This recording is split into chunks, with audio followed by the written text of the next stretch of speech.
That's an American buffalo. This is my first time ever seeing a buffalo. Traveling by RV in America gives me so much pride. My name is Philip, AKA Phil Walkie, AKA Phil the Culture, and I love to travel. I love to experience different cultures all around the world. Even though I've been to so many countries, I've never really explored America. America, America. This is actually my first time ever RVing.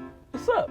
Come on in and check out my RV. A lot of time is spent at this table looking at maps. Mission at hand is to RV through South Dakota, visit Black Hills, see Crazy Horse, Mount Rushmore. I'm RVing through South Dakota to see new places, meet new people, and feel the culture. Traditional cowboy dish, Rocky Mountain oysters. How does it prepare? So they're bow balls. Bull balls. Bow balls. I'm all for the culture. All right. Little dip, here we go. Not bad at all, you know? Riding in the RV, sometimes you see some spontaneous places like Waldrop. After a long drive, you gotta nourish yourself with donuts. The sights, the smells, the sounds, the foods, the people, it gets me going. So when you're going on an adventure, you gotta make sure you're prepared. One day we had snow, one day we had sunshine, and I was just fine because I had the RV. I am in the Black Hills National Forest. It is a sight to see. I mean, when we get to the top of the mountain, I'm gonna say it on the side of a mountaintop. I'm gonna say it on the side of a mountaintop. I'm gonna say it on the side of a mountaintop. I'm gonna say it on the, help me sing. So right now we're at the most iconic spot, Mount Rushmore.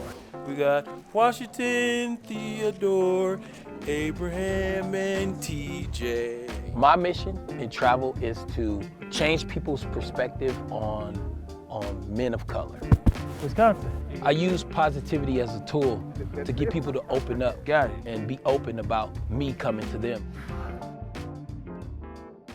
The term Sioux actually comes from the French fur traders, but we prefer to call ourselves Lakota, Dakota, Nakota. In our language, we say Paha Sapa, or the Black Hills, and this is where the creation story of our people come from. And that man right there, how do you say his name? It's Crazy Horse, what I know. Yeah. How do you say his name? So in our language, we say Tashunke Witko.